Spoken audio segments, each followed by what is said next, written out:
ఏంటండి? Praise Lord everyone, FC family. So దేవుడు మనల్ని ప్రేమించి మరొక అవకాశాన్ని మనకు అనుగ్రహించాడు. ఈ సమయంలో చిన్న ప్రార్థన ద్వారా మనము దేవుని యొక్క వాక్యాన్ని విందాం. ప్రభు మనతో మాట్లాడినట్లుగా చిన్న ప్రార్థన చేసుకుందాం. కృపగల దేవా, నమ్మకమైన తండ్రి, ఈ సమయంలో మాతో మీరు మాట్లాడండి. మీరు మాట్లాడినప్పుడు మాకు ఎంతో క్షేమం, ఎంతో భద్రత. మీరు మాట్లాడినప్పుడు ఆయన మా హృదయాలు తెప్పరిల్లు చేయబడతాయి. ప్రభా, మీరు మాట్లాడినప్పుడు మాకెంతో శక్తి, మాకెంతో బలము. ప్రభా నా తండ్రి, మనుషులు మాట్లాడిన దానికంటే మనుషులను ఉపయోగించుకొని మీరు మాట్లాడినప్పుడు అది మాకు ఎంతో ప్రోత్సాహకరంగా ఉంటుందని గుర్తెరిగి, ప్రభా మిమ్మల్ని బ్రతిమలాడుతూ యేసునామములో వచ్చిన వారిని బట్టి వందనాలు, రావాల్సిన నడిపించండి. కృపగల నష్టాలు గప్ప చెప్పుకుంటూ అడిగి ప్రార్థించి వేడుకొంచున్నాం తండ్రి. ఆమేన్. ఆ, ఈ సమయంలో మనము దేవుని యొక్క లేఖన భాగాల నుంచి కొన్ని మాటలు మనం చూద్దాం. సో ఈరోజు నాకు ఇవ్వబడినటువంటి టాపిక్ ఏంటంటే ప్రభు రాకడ కొరకు సిద్ధపడటం అనే దాని గురించి ఆ, ఇచ్చినారు. సో నేను దానికి ఏం పెడుతున్నానండి పేరు, living ready for the return of Christ. So జీవిస్తున్న వారు ప్రభు రాకడ కొరకు సిద్ధంగా ఉండాలి అనే దాని గురించి మనము విందాం. అయితే ఈ సమయంలో ఎవరైతే బైబిల్ కలిగి ఉన్నారో ఆన్లైన్ కానీ మామూలుగా మత్తయి సువార్త 24 అధ్యాయము 44 వచనాన్ని మనం చదువుకుందాం. Will read gospel according to Matthew chapter 24 verse 44. I hope you all are hearing my voice. My voice is audible to you. SMS. Okay, okay. So మత్తయి సువార్త 24 అధ్యాయము 44 వచనం.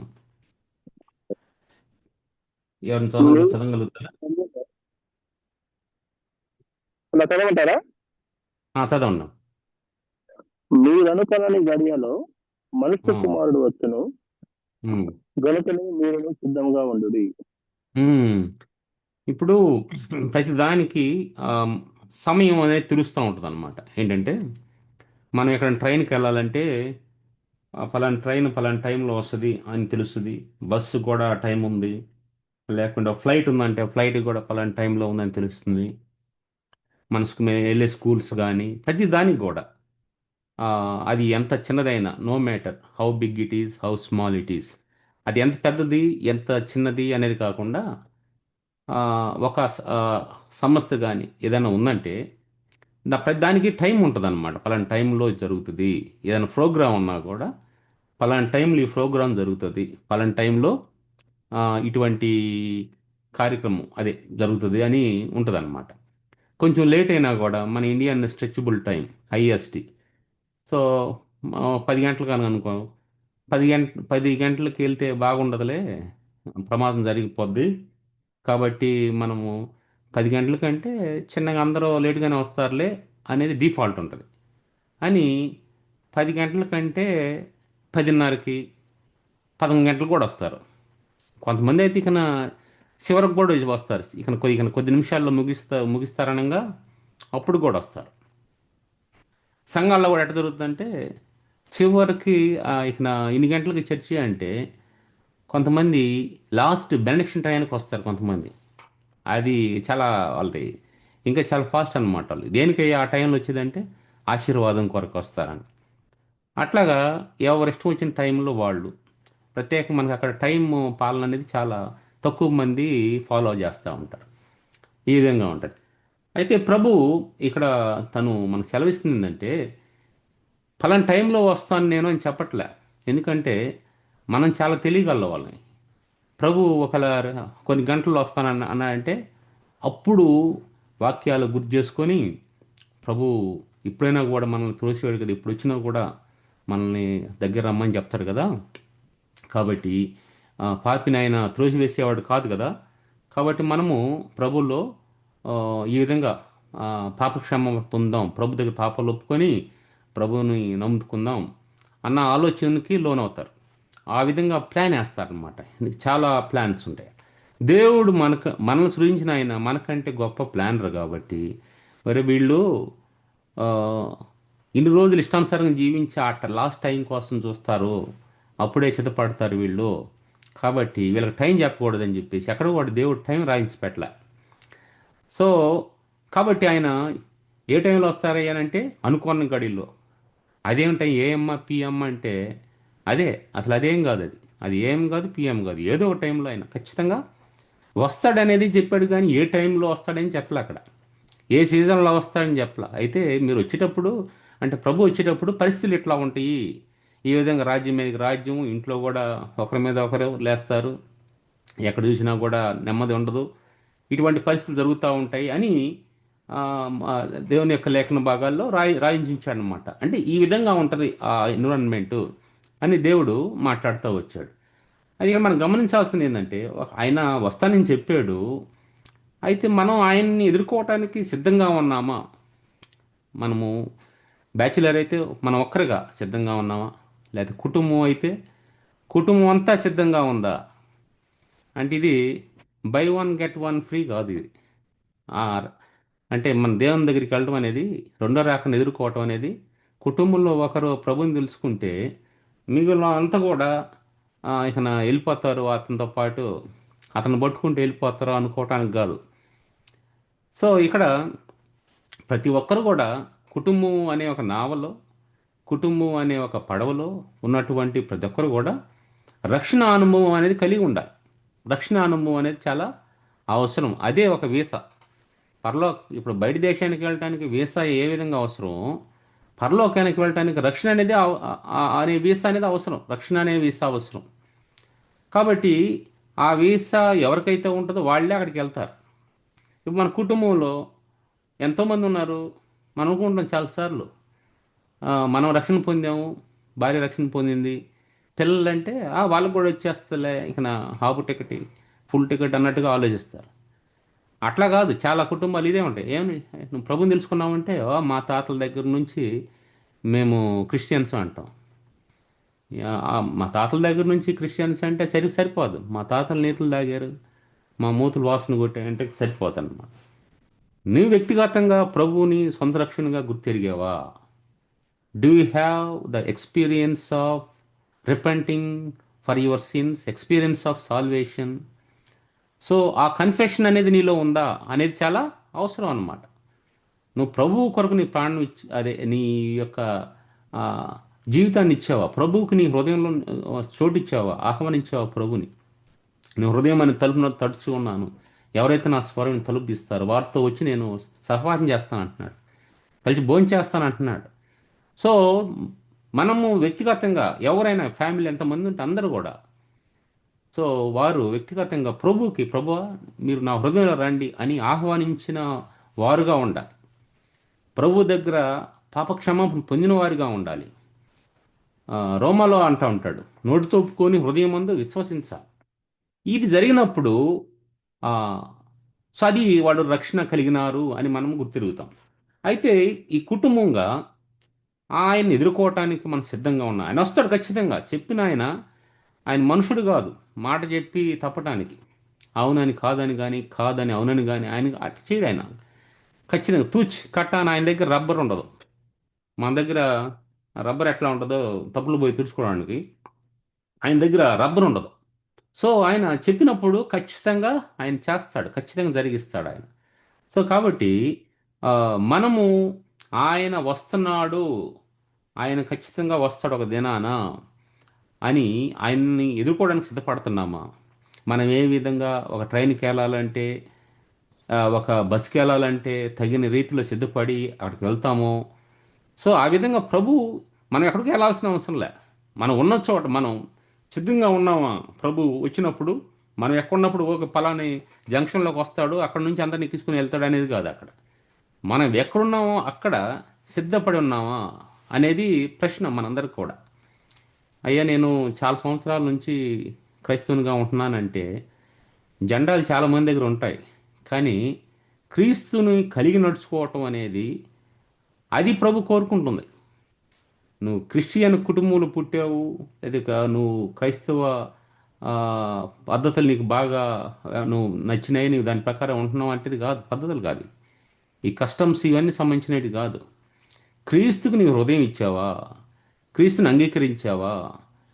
క్రీస్తు కొరకు జీవిస్తున్నావా?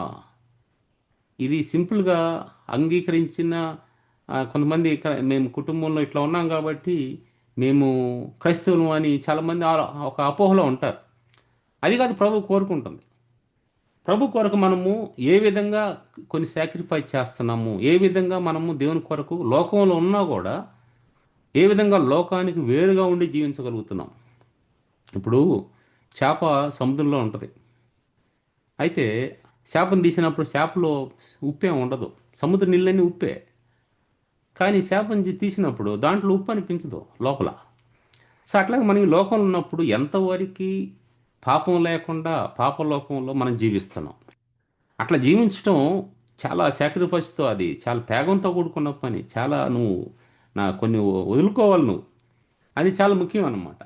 ఇప్పుడు ప్రభువారు మొట్టమొదటిగా ఆయన వచ్చినప్పుడు మనల్ని రక్షించడానికి వచ్చాడు. మనిషి రూపంలో మనిషి పోలికి వచ్చేసాడు, తగ్గించుకొని వచ్చాడు. ఆయన ఏదో రాజు కుటుంబంలో పుట్టలేదు.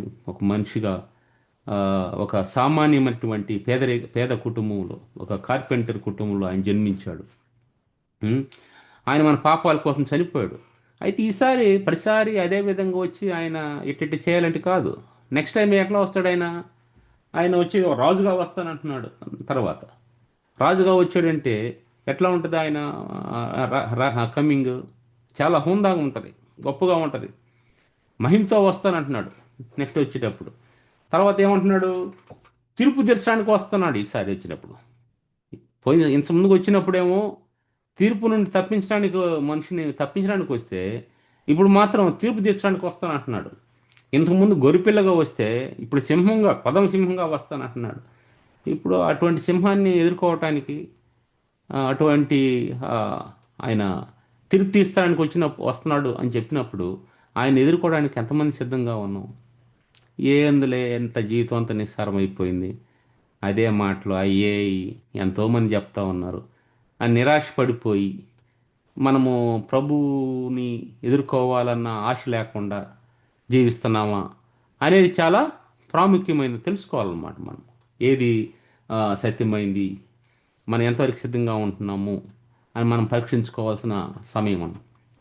అయితే ఈ లూకాసు వార్త 18వ అధ్యాయము 8వ వచనం, gospel according to Luke chapter 18 verse 8 లో ఈ విధంగా అంటా ఉన్నారు. ఎవరైనా చదవగలుగుతారా? లూకాసు వార్త 18వ అధ్యాయం 8వ వచనం. ఆయన వారికి త్వరగా న్యాయం తీర్చును, ఉమ్, వారి విషయమే కదా ఆయన దీర్ఘశాంతము చూపుచున్నాడని మీతో ఉమ్, చెప్పుచున్నాను. ఉమ్. అయినను మనుష్య కుమారుడు వచ్చినప్పుడు ఆయన భూమి మీద విశ్వాసం కనుగొనునా? ఆ, ఇక్కడ చూడండి, మెయిన్ మెయిన్ ఇదే మాట అన్నమాట. ఏంటంటే ఆయన మనుష్య కుమారుడు వచ్చినప్పుడు, అయినను మనుష్య కుమారుడు వచ్చినప్పుడు ఆయన భూమి మీద విశ్వాసం కనుగొన దేవుడు ఒక ప్రశ్న వేస్తున్నాడు. ఈ పరిస్థితులను చూసినప్పుడు ఆయన అనే ప్రశ్న ఏంటంటే, ఆయన మనుష్య కుమారుడు అంటే దేవుడు ఈ లోకానికి వచ్చినప్పుడు విశ్వాసము, భూమి మీద విశ్వాసం కనుగొనునా అంటే ఆ, దేవుడు ఒక డౌట్ని అక్కడ ఎక్స్ప్రెస్ చేస్తున్నట్టుగా కనుగొంటాడు ఆ విశ్వాసాన్ని భూమి మీదకి వచ్చినప్పుడు. ఇది చూస్తున్నప్పుడు వీళ్ళ జీవిత విధానము చూస్తున్నప్పుడు ప్రభుని తెలుసుకున్నవారు, సరే తెలుసుకున్న వాళ్ళంటి గురించి ఇంక చెప్పనవసరం లేదనుకో, తెలుసుకున్న వాళ్ళు వీళ్ళు ఏ విధంగా జీవిస్తున్నారు? లోకానికి వేరే జీవిస్తున్నారా, లేకపోతే లోకంతో కలిసిపోయి జీవిస్తున్నారా? అట్లాగ జీవిస్తున్నప్పుడు, లోకంతో కలిసిపోయి జీవిస్తున్నప్పుడు విశ్వాసంలో కొనసాగలుగుతామా? అది కలిసిపోయి జీవిస్తున్నప్పుడు 6 నెలలు ఒకరు విశ్వాసి కలిసిన వారు వీరు, వీరు వారు అవుతారంట. అయితే ఈ ఒక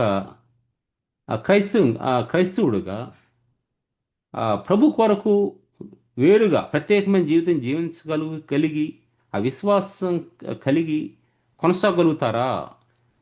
ఆ సమయం ప్రభువు రాకడ వచ్చే టయానికి అసలు విశ్వాసం అనేవాళ్ళు ఉంటుందా? లేకుంటే ప్రభు రావటం ఆలస్యం అయిపోతుందనేసి ఇక అనేక మంది నిరాశ పడిపోయి, లేకుంటే వాళ్ళు వారి ఆత్మీయంగా దిగజారిపోయి వాళ్ళు చాలా ఏ విధంగా తయారవుతారంటే లూక్వామ్, నులివెచ్చని జీవితానికి లోనైపోయి దేవునికి దూరం అయిపోతారు. సో ఆ విధంగా ఉండే పరిస్థితులు అనమాట. అయితే ప్రభు అందుకని అంటున్నాడు, మనుష్య కుమారుడు ఆయనను మనుష్య కుమారుడు వచ్చినప్పుడు ఆయన భూమి మీద విశ్వాసం కనుగొననా అని ప్రశ్నిస్తున్నాడు. అంటే మనం ఏం చెప్పగలుగుతున్నాం? అయ్యా ప్రభు, నేను ఉండగలుగుతాను, నన్ను ప్రభు కనుక్కోగలుగుతాడు, నేను విశ్వాసంతో ఉంటాను అని చెప్పగలమా ఆ విధంగా? సో అనేది మనం పరీక్షించుకోవాలి. ప్రభు అది కోరుతా ఉన్నాడనమాట. విశ్వాసం కనుగొన్న ఎంతోమంది ఉన్నారు, కానీ చాలామంది అంటే విశ్వాస భ్రష్టులైపోతారు, విశ్వాసం విడిచిపోయి లోకంతో కలిసిపోతారు. చాలామంది ప్రభు కొరకు జీవించటంలో వచ్చే సమస్యలు, వచ్చే ఆ యొక్క ఛాలెంజెస్, సవాళ్ళను ఎదుర్కోవటంలో విఫలత చెంది వారు దూరం అయిపోతారు, విశ్వాసహీనులు అయిపోతారు, భ్రష్టులు అయిపోతారు అని అక్కడ ఎక్స్ప్రెస్ చేస్తున్నట్టుగా అనిపిస్తాను అనమాట. సో కాబట్టి మనము ప్రభు కుటుంబాలుగా, ప్రభుని తెలుసుకున్న కుటుంబాలుగా, రక్షణ అనుభవం కలిగినటువంటి వ్యక్తులుగా మనం ప్రశ్నించుకోవాలి. నేను క్రైస్ట్ సెంటర్డ్ లైఫ్ జీవిస్తున్నానా? క్రీస్తుని కేంద్రీకృతం అయి ఉన్నటువంటి, క్రీస్తు కేంద్రీకృతమైనటువంటి జీవితాన్ని నేను జీవిస్తున్నానా? నా కుటుంబంలో ఉన్న వ్యక్తులు రక్షణ అనుభవం కలిగిన వారు జీవిస్తున్నారా అనేది మనం ఆలోచించాలి.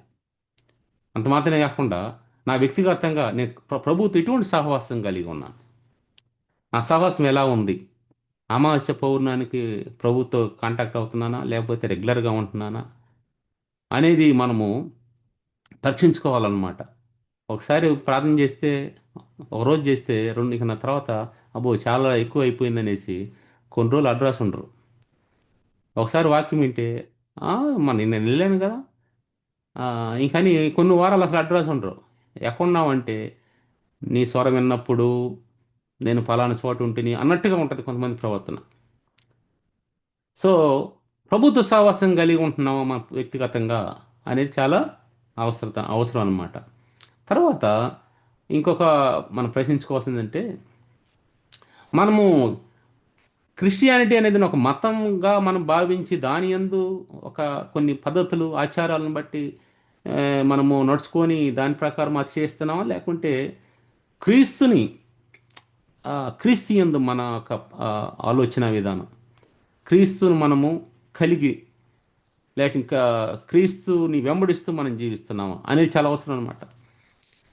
క్రిస్టియానిటీ అనేది చాలామంది చెప్తారు నేను క్రిస్టియన్ని. అయితే నిజంగా చూస్తే చాలామంది జీవితాల్లో క్రీస్తు ఉండడు. ఇళ్లలోకి వెళ్ళినప్పుడు అక్కడ ఒక పెద్ద బోర్డు ఉంటుంది. ఏంటి? నేను నా ఇంటి వారు యెహోవాను సేవించదమని అంటారు. ఆ బోర్డు వరకే ఉంటుంది అది. ఆ బోర్డు అక్కడే, దాన్ని అక్కడే సిలువు మీద సెల్లు కొట్టినట్టుగా కొట్టుంటారు ఆ, గోడల మీద, వాటి మీద, వీటి మీద. అసలు ఆ వాక్యానికి అక్కడ వాళ్ళకి సంబంధం ఏమి ఉండదు. తీరా చూస్తే అక్కడ ఆ, క్రీస్తు హెడ్ ఆఫ్ ద హౌస్ కాదు అక్కడ ఉండేది. రకరకాలవి ఉంటాయి అక్కడ హెడ్ ఆఫ్ ద హౌసెస్.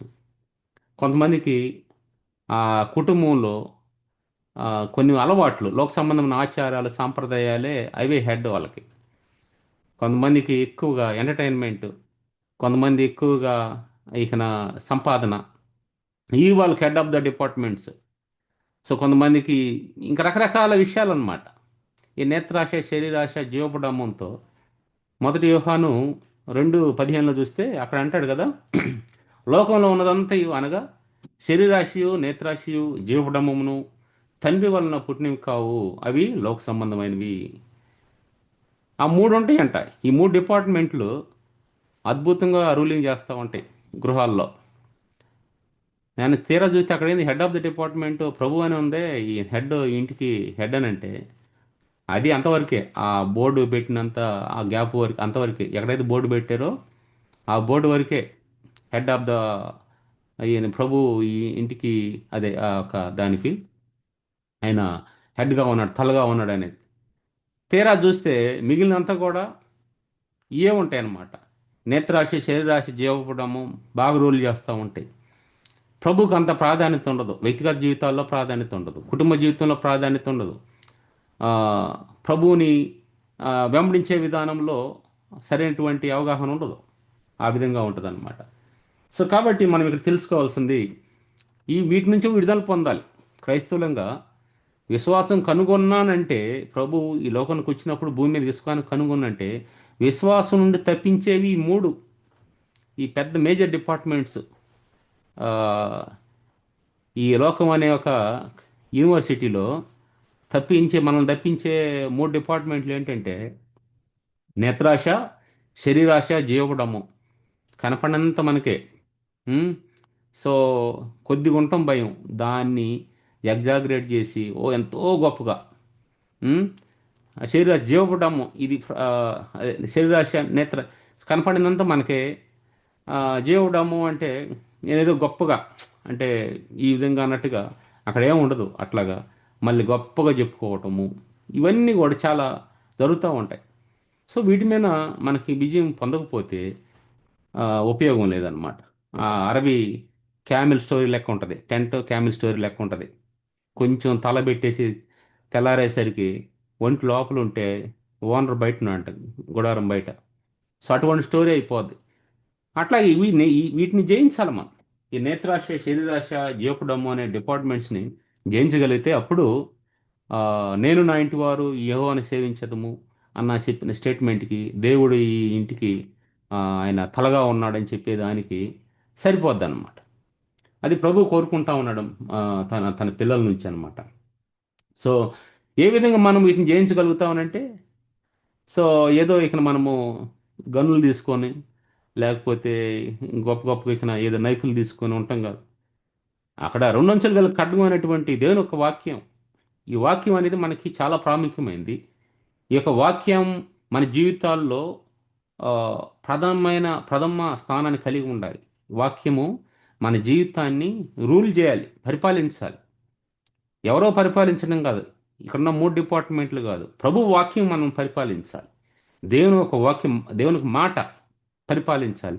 వాళ్ళు చేశారా, వీళ్ళు విన్నారా, వీళ్ళు ఉన్నారా అనేది కాదు. మనము వ్యక్తిగతంగా దేవుడు మనం రక్షించేటప్పుడు ఎవరో పర్మిషన్ తీసుకొని రక్షించాల మనల్ని. కాబట్టి మనల్ని ప్రభు రక్షించేటప్పుడు ఆయన వ్యక్తిగతంగా మనల్ని దర్శించాడు, తన కార్యాన్ని మనకు చూపించాడు.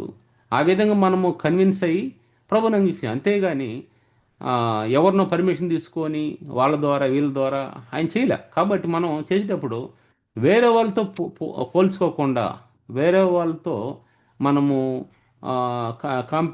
కాంపిటేటివ్ స్పిరిట్ అనేది కాకుండా, మనము వేరే వాళ్ళు చేశారు మేము చేయడానికి అనేది కాకుండా, వ్యక్తిగతంగా దేవునితో నీకు వన్ బై వన్, దేవునితో నీ సంబంధం ఎలా ఉంది, ఏ విధంగా దేవుడు ఏం ఏం చెప్తున్నాడు దేవుడు నాకు, నేను ఏం చేయాలి అన్న ఆలోచన కలిగి మనం ముందుకెళ్ళాలని ప్రభు కోరుకుంటున్నాడు. వ్యక్తిగతంగా ఏ విధంగా నీ సహవాసం దేవునితో ఉంది అనేది చాలా ప్రాముఖ్యమైనదన్నమాట. ఆ విధంగా మనము నడిచినప్పుడు ఆ, మనం మన విశ్వాసాన్ని మనము కాపాడుకోగలుగుతాం. ప్రభు వచ్చినప్పుడు ఆ ప్రభు ప్రభు వచ్చినప్పుడు ఆ ఎత్తే ఒక గుంపు ఉంటుందే, ఆ గుంపులో మనం పాలుభాగస్తులు కాగలుగుతాం, మనం కూడా ఉండగలుగుతాం అన్నమాట. కాబట్టి మనము దేవుని వాక్యం ద్వారా వీటిని జయించాలి. ఈ మూడు డిపార్ట్మెంట్స్, పాపపు డిపార్ట్మెంట్స్, డిపార్ట్మెంట్స్ ఆఫ్ సిన్ అనే వాటిని మనము జయించాలి అని ప్రభు ఆశపడతా ఉన్నాడు. ఎవరు ఎవరైతే ప్రభుని ఎదుర్కోవాలని ఇష్టపడుతున్నారో, ప్రభు ఉండే స్థానంలో ఉండాలని, ఎవరు ప్రభు చెప్తే వెళ్ళిపోతూ నేను వెళ్తున్నాను మీకు స్థలం సిద్ధం చేయడానికి వెళ్తా ఉన్నాను అని చెప్పి వెళ్ళాడో, ఆ స్థలంలో ఎవరైతే ఉండాలనుకుంటున్నారో ఈ విధంగా జీవించాలని ప్రభు ఆశపడతా ఉన్నాడు. సరే కూడా మనము ఈ ప్రభుని ఎరిగిన వారంగా, ప్రభువుకి హృదయం ఇచ్చిన వారంగా, ఏ విధంగా మన మాటలు, కొన్ని విషయాలు మనము ఆలోచిద్దాం. ఏ విధంగా మనము మన జీవితాన్ని ఆ, ప్రభు కొరకు కట్టాలి, ఏ విధంగా ఆత్మీయం కట్టుకోవాలి, ఏ విధంగా ప్రభు వచ్చినప్పుడు ఆ గుంపులో ఎత్తబడాలి అని అంటే మనం చేయాల్సినవి కొన్ని ఉంటాయన్నమాట. మనం సాక్రిఫైస్ చేయాలి కొన్ని. ఎందుకంటే ప్రభు మనల్ని ఇక్కడ పరిశుద్ధ, అదే జస్టిఫికేషన్ అయిపోయింది. మనము ప్రభువుని అంగీకరించాము. మనం ఇప్పుడు శాంటిఫికేషన్ పీరియడ్లో ఉన్నాం. శాంటిఫికేషన్ పీరియడ్ ఉన్నప్పుడు, పరిశుద్ధపరచబడుతూ ఉన్నప్పుడు పరిశుద్ధపరచబడే వాటిల్లో మన మాటలు ఎలా ఉంటున్నాయి అనేది కూడా మనం జ్ఞాపం చేసుకోవాలి. పోయిన వారము నరసింహ ఒక మంచి టాపిక్ తీసుకున్నాడు. ఇది గాసిప్ అనే దాని గురించి. వీటిని మనము అవాయిడ్ చేయాలి. అన్వాంటెడ్ థింగ్స్ని అవాయిడ్ చేయాలి. అదేవిధంగా ఈ కోపం, కోపం అనేది దేవుడు వాక్యం చెప్తున్నాను, కోపాన్ని కానీ పాపం చేద్దాం అంటాడు. సో ఆ, పెద్దానికి దేవుడు కోపం అన్నాడు కాబట్టి చిన్నదానికి పెద్దానికి కాకుండా అది ఎంతవరకు ఉండాలి, వెంటనే ఆ, దాన్ని ఓవర్కమ్ చేయాలి, సూర్యోదయం ముందే దాన్ని ఆ, జయించాలి అన్నట్టుగా దేవుడు చెప్తున్నట్టు మనం చూస్తామంట. కాబట్టి యాంగర్ని మనం జయించాలి. ఇక నా అబ్యూసివ్ వర్డ్స్ అన్నప్పుడు చాలాసార్లు కోపం వచ్చిందంటే కంట్రోల్ ఉండదు ఇంకా. అసలు ఏం మాట్లాడుతున్నాడో తెలియదు. ఒకటి ఆలోచిస్తాడు, ఒకటి బయటకు వస్తుంది నోట్లో నుంచి. అసలు ఒక మాట చెప్పు ఇంకో మాట అని, అబ్బా అసలు ఏదేదో. అప్పుడు డిక్షనరీలో కూడా దొరకవు ఆ మాటలు. ఆ, ఆ ఆక్స్ఫర్డ్ డిక్షనరీ, ఏ డిక్షనరీ చూసినా ఆ మాటలు దొరకవు. అటువంటి మాటలు వస్తాయి. ఎవరు ఈయన? ప్రభువుని అంగీకరించినటువంటి వ్యక్తి, విశ్వాసి. సో అటువంటి మాటలు వస్తాయి అన్నమాట. కొంతమంది ఆ మాటలు విన్నప్పుడు కత్తి కంటే చాలా పవర్ఫుల్గా ఉంటాయి. వాళ్ళకి ఇక నా ఎదుటి వ్యక్తి కొన్ని రోజులు దాకా మర్చిపోలేడు. కొంతమందికి అసలు హార్ట్ అటాక్ వచ్చేస్తుంది. కొంతమందికి బీపీ ఎక్కువైపోతుంది ఎదుటి వాళ్ళకి ఈ మాటలు విని.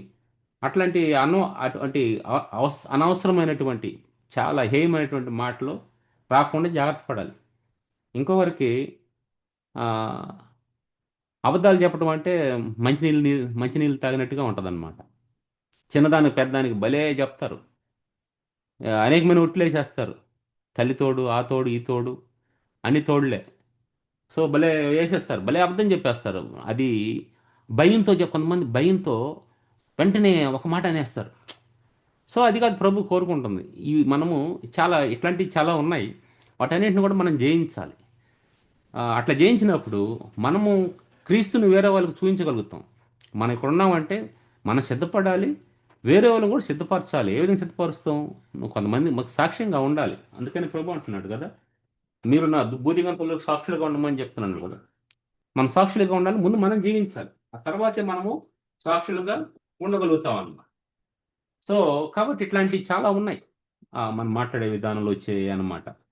తర్వాత ఈ ఎంటర్టైన్మెంట్, చాలాసార్లు మనం ఆత్మీయంగా కూడుకున్నప్పుడు ఆత్మీయ విషయాల కంటే ఎక్కువగా ఆ, ఇవి ఈ లోక సంబంధించినవి చాలా వస్తూ ఉంటాయి. సో అంటే కొంత మనకి ఎంటర్టైన్మెంట్ అనేది మామూలుగా కొన్ని పవిత్రమైనటువంటి సహవాసంలో కొన్ని మనము ఎంటర్టైన్ చేసుకోవడానికి కొన్ని ఉంటాయి. కానీ అది మరీ ఎక్కువగా అయిపోయి ఎక్కువ స్థలాన్ని ఆక్రమించుకొని ఆ, ఒంటె సేటు అది ఉంది కదా, అరబియన్ బిజినెస్ మ్యాన్, అట్లాగా దానికి ఎక్కువ ప్రాధాన్యత ఇవ్వకూడదు. ఆ ఎంటర్టైన్మెంట్కి ఎక్కువ ప్రాధాన్యత ఇవ్వకూడదు. ప్రభువుకి ఎక్కువ ప్రాధాన్యత, ప్రభువు అగపడాలి, ప్రభుకి ఎక్కువ ప్రాధాన్యత ఇవ్వాలి. నువ్వు కొద్ది టైము దీన్ని ఇట్లా చేసినా కూడా అవి చాలా జాగ్రత్తగా మనం చూసుకోవాలని ప్రభు ఆశపడతా ఉన్నాను.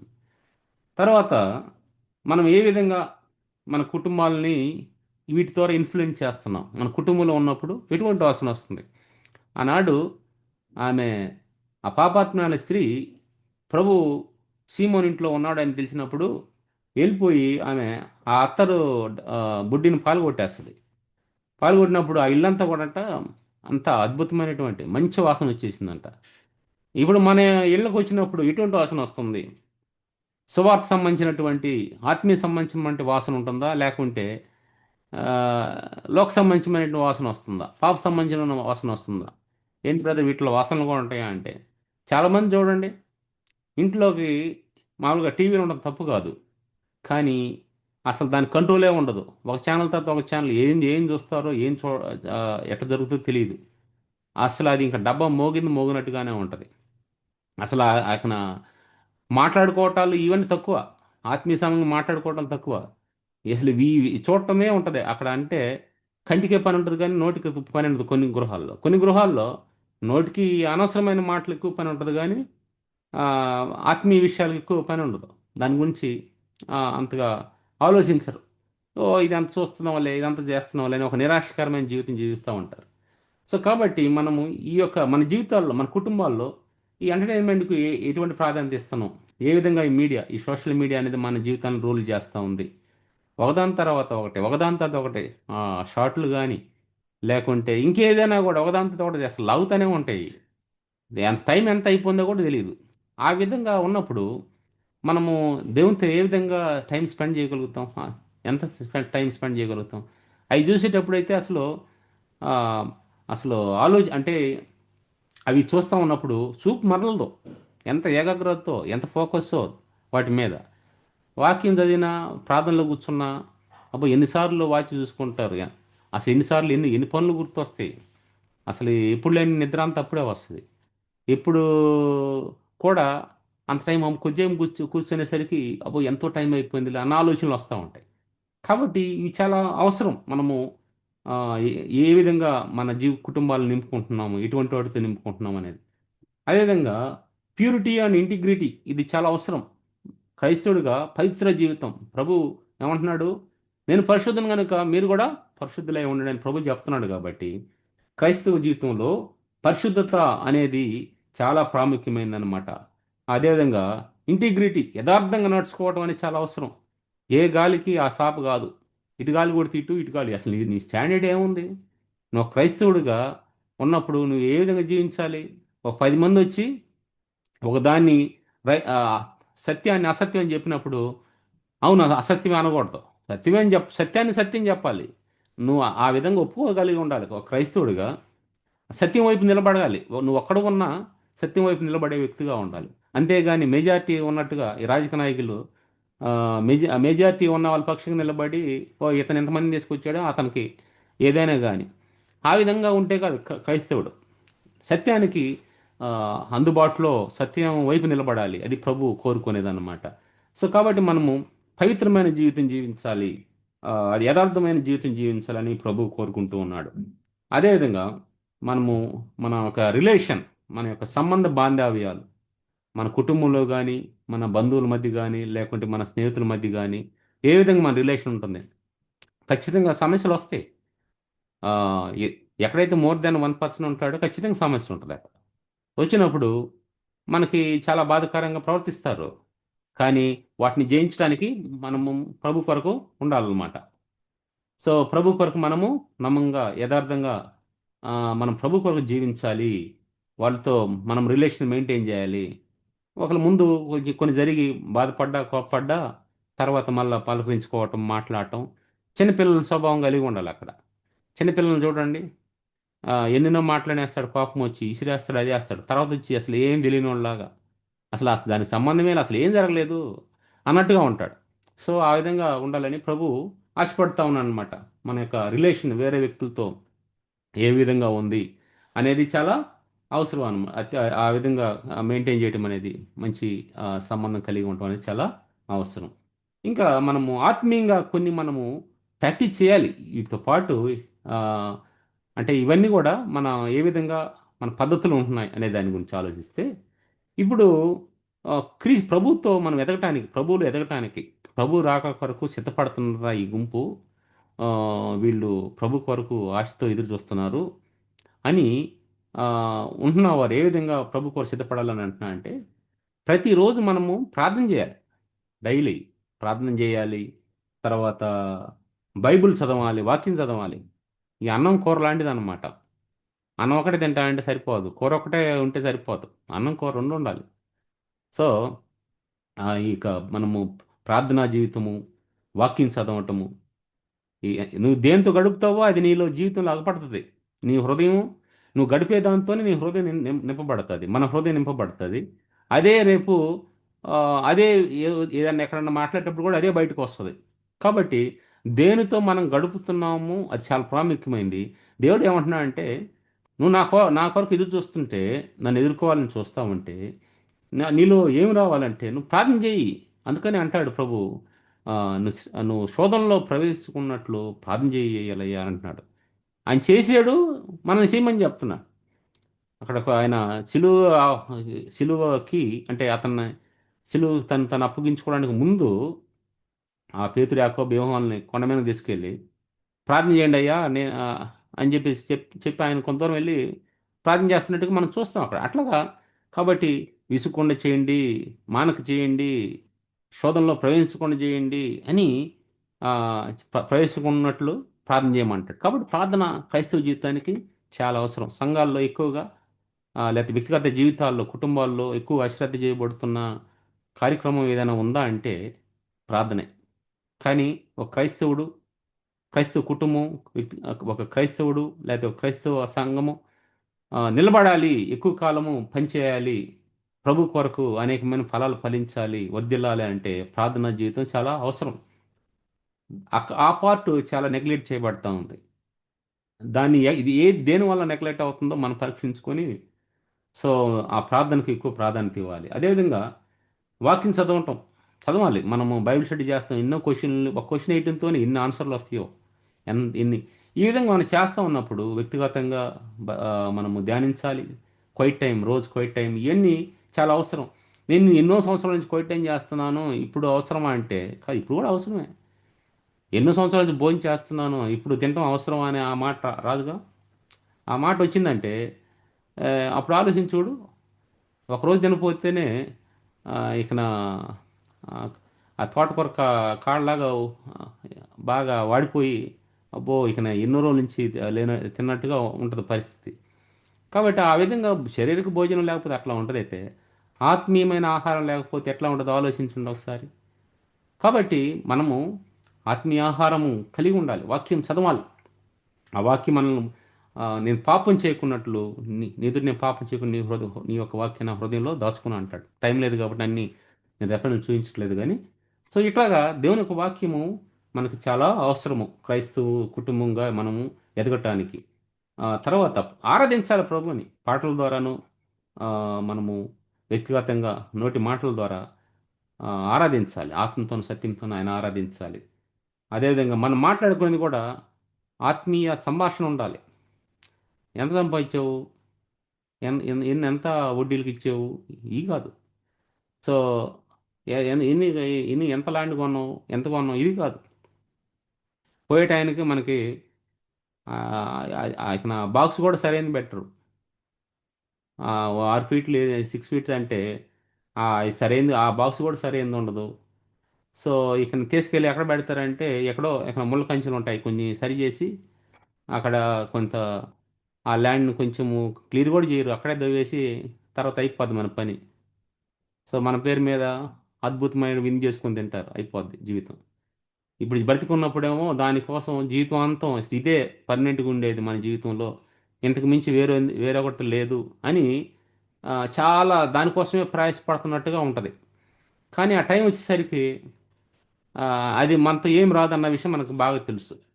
కాబట్టి ఆ, మనం ఆత్మీయ విషయాలు గురించి మాట్లాడి వాటిని ప్రోత్సహిస్తూ వాటి విషయంలో మనం ఏమైనా చేయగలుగుతామా, నేనేం చేయగలుగుతాను ఆ, ప్రభు విషయంలో, నేను నా సహోదరునికి ఏం చేయగలుగుతాను.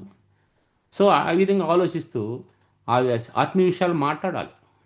అవి ఏం చేస్తాయంటే చాలా ప్రోత్సాహం ఇస్తాయి. ఒకవేళ నువ్వు ఆ టైంలో దేవుని యొక్క వాక్యాన్ని నీకు ఆ వచ్చిన గుర్తురాక, లేకుంటే వాక్యం గుర్తురాక నువ్వు టెన్షన్లో ఉండొచ్చు. కానీ ఎదుటి వ్యక్తి కొంచెం దేవుని ఒక వాక్యం చెప్పేందుకు, దేవుని యొక్క మాటలు చెప్పినప్పుడు ఆ ఎదుటి వ్యక్తి ఎంత సీనియర్ అయినా కూడా, ఎంత అనుభవం ఉన్నా కొన్నిసార్లు ఆ టైంకి మైండ్ పనిచేయదు, గుర్తురావు. ఈ వాక్యం ఆ టైంలో గుర్తొచ్చినప్పుడు, గుర్తు చేసినప్పుడు అది ఎంతో ప్రోత్సాహం ఇస్తుంది అనమాట. కాబట్టి మనము ఆత్మీయ సంబంధించిన మాటలు మాట్లాడుకోవాలి, వాక్యాన్ని గుర్తు చేసుకోవాలి, సాక్ష్యాలు పంచుకోవాలి. సో ఈ విధంగా చేసినప్పుడు అది ఎంతో ఆత్మీయంగా, చాలా ఆ, సిద్ధపడే వ్యక్తి కుటుంబం ఏ విధంగా ఉంటుందో ఆ విధంగా ఉంటుంది అనమాట. ఆత్మీయంగా చాలా ప్రోత్సాహకరంగా ఉంటుంది. అదే అనమాట.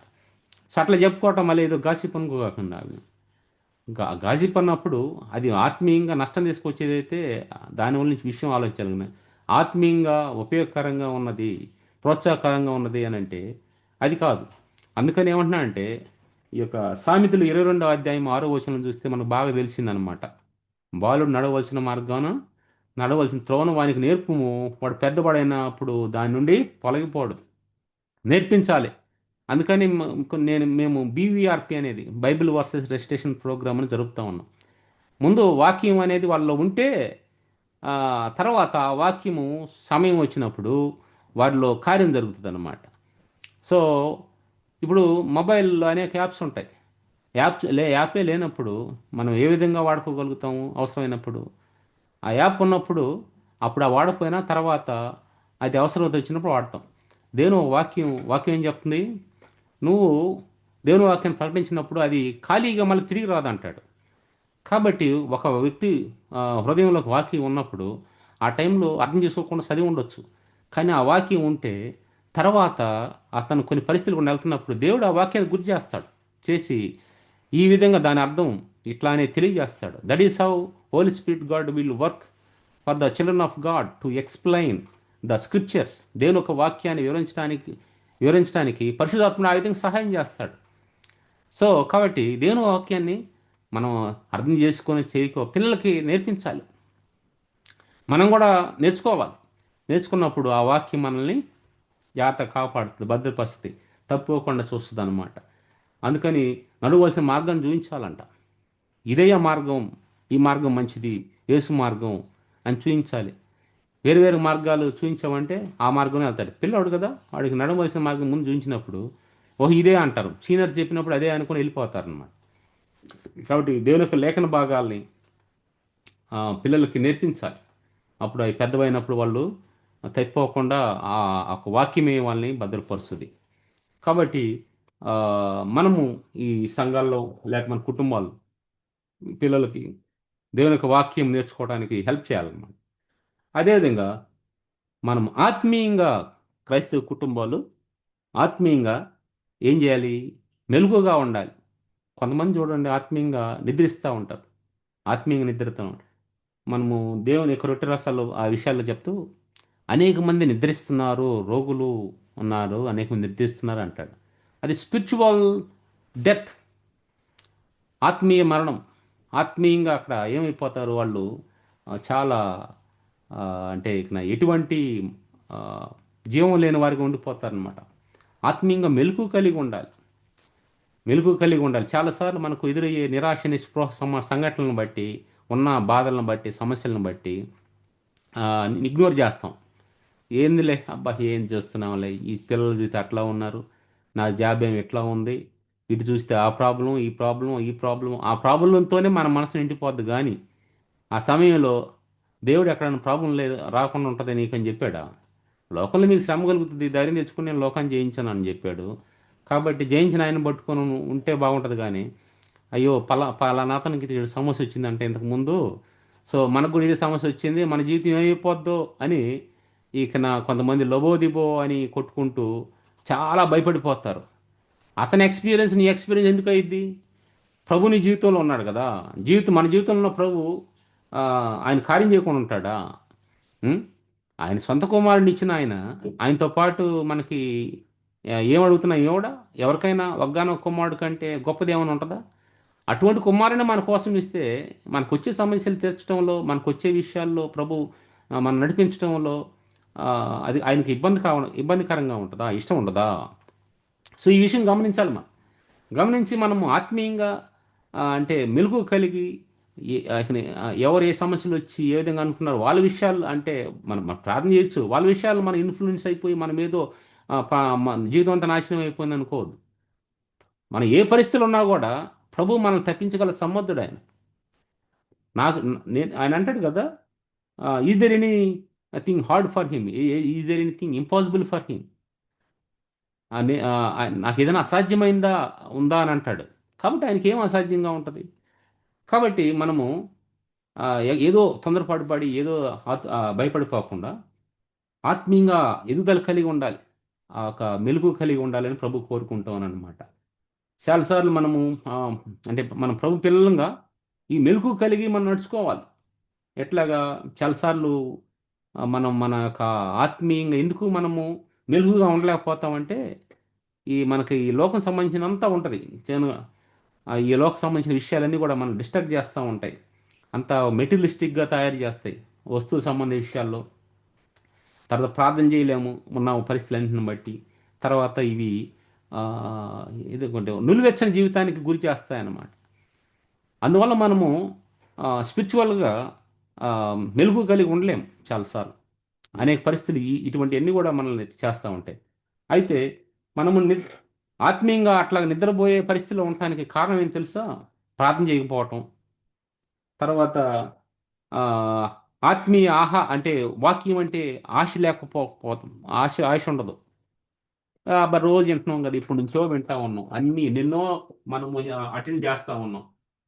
ఏంది ఇప్పుడు అన్నట్టుగా ఆలోచన ఉంటుంది. కానీ ఎప్పుడు కూడా మనం వాక్యం గురించి వచ్చినప్పుడు ఆ, ఒక ఒక ఒక ప్రత్యేకమైనటువంటి ఆసక్తి అనేది చూపించాలి వాక్యం విషయంలో. ఆ, నువ్వేదో ఓకే ఎప్పటి నుంచి వింటా ఉన్నాం కదా, నిరాశ నిస్పృహ అనేది చూపించకూడదు అక్కడ. అక్కడ కానీ ఆ ఆలోచన ఆ థాట్ను కానీ జయించగలిగితే అసలు మనము మన జీవితాలు చాలా గొప్పగా ప్రభు కొరకు ఆ, జ్యోతులు పోలే వెలుగుతాయి, గొప్పగా ఉంటాయి అన్నమాట. ఆ వచ్చిన థాట్ని ఏం ప్రే చేద్దాంలే, ఏం చేద్దాంలే, పరిస్థితి ఇట్లా ఉన్నాయి, ఏం నువ్వు చూడగా పరిస్థితులను చూడగాక ప్రభుని చూడు. Look at Jesus Christ. తుఫాను చూడొద్దు, తుఫాను కంట్రోల్ చేయగలిగే ఆయన వైపు చూడు. తుఫాను పెద్దదే, కానీ దాన్ని కంట్రోల్ చేసే ఆయన ఇంకా చాలా పెద్దోడు. కాబట్టి ఆయన వైపు చూడాలని ప్రభు కోరుకుంటున్నాడు. సో కాబట్టి ఆ, మనము ప్రార్థన ఆశ్రద్ధ చేయకూడదు, వాక్యాన్ని బాగా చదవాలి. తర్వాత పాపంతో నా పక్కనే కూర్చో, ఎంత దూరం ఎన్ని దినాల దూరంగా ఉంటారా, దగ్గర కూర్చో, నా పక్కనే కూర్చో, చెప్పు అని. ఆ, మనం పాపంతో కాంప్రమైజ్ కాకూడదు. వాళ్ళ యోబు భార్య అన్నట్టుగా ఎంతకాలం ఇట్లా ఉంటాం అని యోబు భార్య లేచింది. అంత మంచిగా ఉన్నప్పుడు చాలా సంతోషించింది, అబ్బో వీరుడు శూరుడు అంది. తర్వాత చూస్తే ఆయన తిట్టడం స్టార్ట్ చేసింది. సో ఆ విధంగా ఉండే పాపంతో కాంప్రమైజ్ కాకూడదు. పాపాన్ని ఎప్పుడు కూడా దాన్ని ఒక క్యాన్సర్ కంటే ఘోరమైన జబ్బుగా చూడాలి దాన్ని. నెక్స్ట్ తర్వాత ప్రభు కొరకు జీవించాలన్న ఆ కోరిక అనేది, ఆ ఆశ అనేది పోద్ది ఈ ఈ ఉన్న పరిస్థితులను బట్టి. కాబట్టి ఈ విధంగా ఉన్నట్టు ఖచ్చితంగా వాళ్ళు ఏ విధంగా ఉన్న ఎట్లా ఉన్నట్టంటే ఆత్మీయంగా ఆ, నిద్రలో ఉన్నట్టు, ఆత్మీయంగా నిద్రలో ఉన్నట్టు. అందుకని మనము ఆ, చాలా అలర్ట్గా ఉండాలి, స్పిరిచువల్గా అలర్ట్గా ఉండాలంటే నువ్వు ప్రే చేయి, వాకింగ్ చదువు.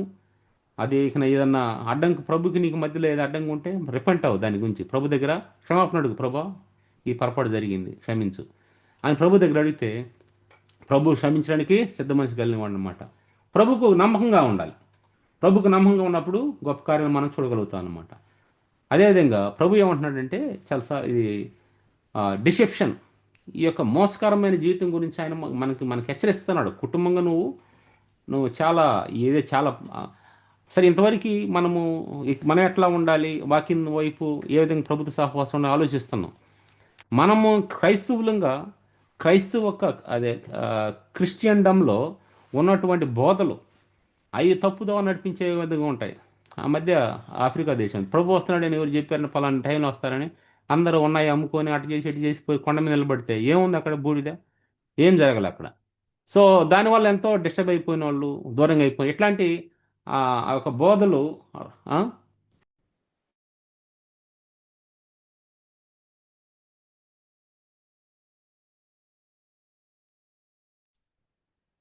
సో ఈ విధంగా పరిస్థితులు అనమాట ఏంటంటే ఫాల్స్ టీచింగ్స్ ఉంటాయి.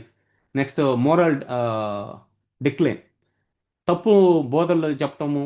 అదేవిధంగా ఆ, నైతికంగా మనము చాలా నిరాశ నిస్పృహలతో ఉంటాము. ఉం? ఆ ఆ విధంగా మనకు అనేక విధాలుగా మళ్ళా ఆత్మీయంగా చాలామంది మోసగిస్తారు మనల్ని. మన పక్కన ఉన్న వాళ్ళే, మన స్నేహితులే, మన బంధువులే, వీళ్ళు ఆత్మీయులు అని చెప్పుకుంటున్న వాళ్ళు మనల్ని మోసగిస్తారు. సో అట్లాంటి విషయాలు జాగ్రత్తగా ఉండాలి మనకి. వీళ్ళు తెలిసిన వాళ్ళే కదా ఇట్లాగా, వాళ్ళని వెంటనే మనము యేసు ప్రభు తర్వాత నువ్వే అనుకోకూడదు. ఏ టైంలో అయినా కూడా దేవుడు, అది సైతాన్ని ఎవరినైనా కూడా పాత్రగా వాడుకుంటుంది. 12 మందిలో యోధాను అంతగా వాడుకున్నప్పుడు మనకి ఎంతోమంది తెలుసు, వాళ్ళు ఎంతోమంది ఉంటారు యోధాలు, మనల్ని పట్టిస్తారు, మనకి చాలా నష్టం తీసుకొస్తారు, ఆత్మీయంగా భ్రష్టత్వం నడిపించే పరిస్థితులు ఉంటాయి. కాబట్టి you have to be very careful about జోదాస్.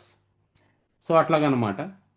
అదేవిధంగా మన కుటుంబాలు ఆ, ఈ యొక్క వాక్యం ద్వారానే మనం ఈ డిసెప్షన్ని, ఈ అన్ని మనం జయించగలుగుతాం అనమాట. అందుకని మత్తయి సువార్తలు అంటున్నాడు 24:4లో, ఆయన ఏమంటున్నాడంటే యేసు వార్త ఇట్లను, ఎవడను మిమ్మల్ని మోసపరచకుండా చూసుకుని అంటాడు. మత్తయి సువార్త 24:4, ఎవరు మిమ్మల్ని మోసపరచకుండా చూసుకోమంటాడు. అదేవిధంగా ఈ మత్తయి సువార్త 24:13 అంటాడు, అంతవరకు సహించిన వాడే రక్షింపబడును. సహించాలి అంతవరకు, చివరి వరకు సహించాలి. అంటే సహించలేనటువంటి పరిస్థితులు ఎన్నో వస్తాయి కాబట్టి నిన్ను ఎదురుగుపే వస్తాయి ఆత్మీయంగా, నిన్ను చాలా ప్రభువు దూరం చేసే వస్తాయి. కాబట్టి నువ్వు సహించాలి, ఎన్నిటిని సహించి ప్రభు కొరకు మెలుగు కలిగి నువ్వు నడుచుకోవాలని ప్రభువు ఆశపడతా ఉన్నాను అనమాట. తీరా చూస్తే అప్పుడు ప్రభు వచ్చినప్పుడు, సో ప్రభు త్వరగా వస్తానన్నాడు. ఏంటంటే ఆయన ఎక్కడ చెప్పాడు? ప్రభు వస్తానని చెప్పాడు. ఎవరైతే ఆయన వెళ్ళిపోతూ ఏ విధంగా నేను వెళ్ళటం చూస్తా ఉన్నారో అదే విధంగా నేను తిరిగి వస్తానన్నాడు. అపోస్తుల కార్యాల్లో 1:11 చూస్తే, గలిలయ మనుషులారా, మీరెందుకు నిలిచి ఆకాశం వైపు చూచున్నారు? మీ యొద్ద నుండి పరలోకమునకు చేర్చుకొనబడిన ఈ యేసే ఏ రీతిగా పరలోకమునకు వెలుట మీరు చూచితిరో ఆ రీతిగా ఆయన తిరిగి వచ్చునని వారితో చెప్పిరి. మీరు చూస్తూ ఉన్నారు కదా ఎట్లా వెళ్ళాడో. సో మనం మోడ్ ఆఫ్ ట్రాన్స్పోర్టేషన్ వేరే వేరే బండ్లు ఉంటాయి, దానివల్ల ఎంత ప్రభు మేఘాల మీద వెళ్ళిపోయాడు, మళ్ళీ మేఘాల మీదనే వస్తాడు. సో ఎటువంటి నాయిస్ ఉండదు ఆ యొక్క మేఘాలది. సో అటువంటి మోడ్ ఆఫ్ ట్రాన్స్పోర్టేషన్ మీద ప్రభు వెళ్ళాడు. ప్రభు మళ్ళా వస్తానంటున్నాడు. ఆయన వస్తున్నప్పుడు మనం ఎదుర్కోవడానికి సిద్ధంగా ఉండాలని ప్రభు ఆశపడుతున్నాడు. అదేమంటున్నాడు, ప్రభు మహిమతో వస్తా అంటున్నాడు. ఎట్లా వస్తాడంటే ఆయన మహిమతో. మత్తయి సువార్త 24:30 అంటున్నాడు, అప్పుడు మనుష్య కుమారుని చూచిన ఆకాశమందు కనబడును, అప్పుడు మనుష్య కుమారుడు ప్రభావంతోనూ మహామహిమతోనూ ఆకాశ మేఘారుడై వచ్చుట చూచి భూమి మీదనున్న సకల గోత్రముల వారు రొమ్ము కొట్టుకొందురు. ప్రభు మహామహిమతో రానై ఉన్నాడు. సిద్ధపడేవాళ్ళు సంతోషంగా ఆయన ఎదుర్కొంటే, సిద్ధపడిన వాళ్ళు రొమ్ము కొట్టుకుంటారంట. అయ్యో, మేము ఏదో వాళ్ళు ఏదో చెప్తుంటే మేము వాళ్ళు ఏదో వెర్రోళ్ళు అనుకున్నామే, వాళ్ళు ఏదో చెప్తుంటే మేము చాలా అశ్రద్ధ చేసేమే, ప్రభు వస్తాడని చెప్తే అసలు ప్రభు ఉన్నాడా, పరలోకం ఉందా అని మేము ఏదో మాట్లాడామే అని అంట రొమ్ము కొట్టుకుంటారంట. ఎంతో ప్యానిక్ అయిపోతారు వాళ్ళు. తర్వాత ఈ విశ్వాసులు అనేవాళ్ళు ప్రభు వస్తాడన్న విశ్వాసంతో మనము జీవించాలి. ఏమంటున్నా టైటస్ 2:13 ఏమంటున్నా అంటే, అనగా మహాదేవుని మన రక్షకుడు యేసుక్రీస్తు మహిమ యొక్క ప్రత్యక్షతకు ఎదురు చూచు మనం చాలా ఆశ ఎదురు చూడాలి. ఈ లోకంలో స్వస్థ బుద్ధితోనూ నీతితోనూ భక్తితోనూ బ్రతుకుచుండవల్లని మనకు బోధించున్నది. ప్రభువు వస్తున్నాడన్న విషయంలో ఆయన వస్తున్నాడు అనే ఆశతో మనము ఎదురు చూడాలి అని ప్రభు ఆశపడుతున్నాడు. చివరిగా మనము ప్రభు కొరకు అంటే ప్రభు కొరకు కుటుంబాలుగా వ్యక్తిగతంగా మనము ప్రభు వస్తున్నప్పుడు ప్రభుని మనము ప్రేమించే వ్యక్తులుగా ఉండాలి. మనము రక్షణ అనుభవం కలిగిన వ్యక్తులుగా ప్రభులో జీవిస్తూ కొనసాగాలి. ఆత్మీయంగా మెలకు కలిగి జీవించాలి. అదేవిధంగా మనము ప్రభువుకి నమ్మకంగా ప్రతిరోజు నమ్మకంగా ఉండాలని ప్రభు కోరుకుంటున్నాడు. ఇక్కడ చూస్తే మత్తయి సువార్త 25:23 ఒక మాట అంటాడు, అతని యజమానుడు బలా నమ్మకమైన మంచి దాసుడా, నీవు కొంచెములో నమ్మకంగా ఉంటివి, నేను అనేకమైన వాటి మీద నియమించేదను, నీ యజమానుని సంతోషంలో పాలు పొందుమని అతనితో చెప్పిన. మన యజమానుడు రానే ఉన్నాడు. సో మనము నమ్మకంగా ఉండాలని కోరుకుంటున్నాడు. నమ్మకంగా ఉన్న వాళ్ళకి ప్రభు ఏమంటాడంట, బలా నమ్మకమైన మంచి దాసుడు అంటాడంట. బలా నమ్మకమైన మంచి దాసుడు అంటా ఉంటాడు. కాబట్టి సో మనం మంచి దాసులుగా జీవించాలని ప్రభు ఆశపడుతున్నాడు. సో ఆ విధంగా కొనసాగాలని ప్రభు ఇష్టపడుతున్నాడు. దేవుడి కొద్ది మాటలు దీవించి ఆస్వాదించును గాక. Hand over to brother Madhav please. ఓకేనా? సో దేవుని యొక్క రాకడ కి మళ్ళీ మనం ఎలా ప్రిపేర్ చేసుకోవాలి, ఎలా సిద్ధపడాలి అని చాలా చక్కగా వాక్యం ద్వారా మనల్ని హెచ్చరించినటువంటి బలపరిచినటువంటి అన్నకి ప్రత్యేకమైన థ్యాంక్స్ తెలియజేస్తూ ఉన్నాము. సో వాక్యాన్ని బట్టి మనలో ఒకరు ప్రార్థన చేస్తారు. జయకుమార్ అన్న ప్రార్థన చేయవలసిందిగా కోరుతాను. చెప్పబడినటువంటి వాక్యం బట్టి ప్రార్థన చేద్దాం తమ్ముడు. ప్రార్థన చేద్దాం. ఒక 30 seconds. We have to self-examine ourselves. రాకడ కోసం సిద్ధపడాలి అంటే సిన్ఫుల్ డిపార్ట్మెంట్స్, శరీరాశ, నేత్రాశ, జీవపుడంబము వాటిని ఓవర్కమ్ చేస్తూ ఉండాలి ఎవ్రీడే. తర్వాత దేవునితో కనెక్షన్ కలిగి ఉండాలి. కనెక్షన్, అలర్ట్నెస్, ఆత్మీయ సంబంధమైనటువంటి మెలకువ.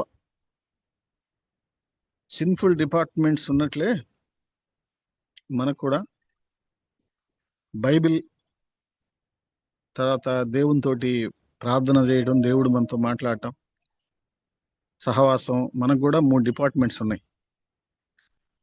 సో దేవుడు తన బిడ్డను వాడుకొని మన వ్యక్తిగతంగా, తర్వాత కుటుంబాలుగా ప్రభు రాకడ కోసం మనం నిరీక్షించాలి అనేటువంటి విషయాన్ని చాలా తేటగా దేవుడు మాట్లాడాడు.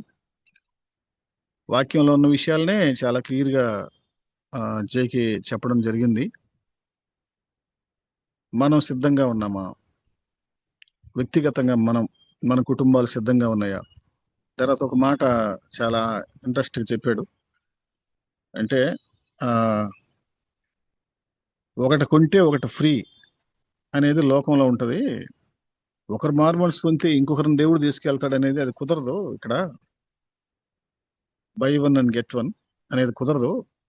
ఎవరి రక్షణ వాళ్ళదే. కాబట్టి వ్యక్తిగతంగా ప్రతి ఒక్కరూ ప్రభుతో కనెక్షన్ కలిగి ఉండాలనేటువంటి విషయాన్ని దేవుని బిడ్డ చెప్పాడు. మనకు తెలిస్తే పర్లా ప్రిపేర్ అవ్వచ్చు. ఇది మనకు తెలియని విషయం కాబట్టి, అన్నోన్ టైం కాబట్టి, ప్రపంచంలో దానికి సంబంధించిన విషయాలన్నీ జరుగుతూ ఉన్నాయి. ఎండ్ ఆఫ్ డేస్ మన కళ్ళ ముందు చూస్తూ ఉన్నాం. So we have to prepare our cells and we have to prepare others also. ప్రార్థన చేద్దాం. పరిశుద్ధుడైన తండ్రి, కృపా సత్య సంపూర్ణ, మీకు వందనాలు, స్తోత్రాలు ప్రభు.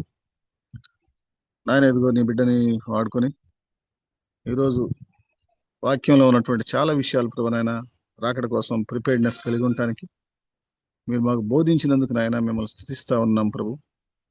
వాక్యం వినేటప్పుడు చాలా బాగానే ఉంటుంది, కానీ నా ప్రభు దాన్ని జీర్ణించుకుని ఆ చొప్పున నడుచుకోవటమే చాలా కష్టంగా ఉంటుంది.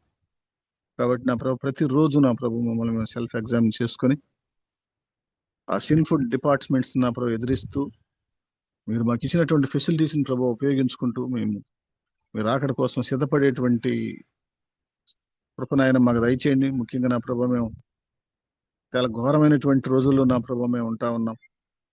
మనుషుల మధ్యలో నాయన సమాధానం లేదు, అంత మోసం, అంత నా ప్రభు ఎక్కడ చూసినా నా ప్రభు ఇంటిగ్రిటీ లేనటువంటి విషయాలు ప్రభు మేము గమనిస్తా ఉన్నాం. ఇవి జరుగున ఆరంభించినప్పుడు మీ తలలు ఎత్తుకుని మీ విడుదల సమీపించిందని ఆయన సెలవిచ్చాం. కాబట్టి ఎప్పుడూ నా ప్రభా రాకడకు సంబంధించినటువంటి అలర్ట్నెస్ తో మేము ఉన్నట్లు ప్రభా మీరు మాకు సహాయం చేయమని వేడుకుంటా ఉన్నాం. నాయన మా దేశంలో, నాయన ప్రపంచంలో, మరి ముఖ్యంగా నా ఎంతో మంది నా ప్రభా మా బంధువులు, రక్త సంబంధులు చాలా మంది నా ప్రభా మిమ్మల్ని ఎరిగి లేరు. బైబిల్ పట్టుకొని మందిరానికి వెళ్తా ఉన్నారు, కానీ నా ప్రభా మీ యొక్క రక్తంతో నా ప్రభా బిడ్డల హృదయాలు కడగబడలేదు.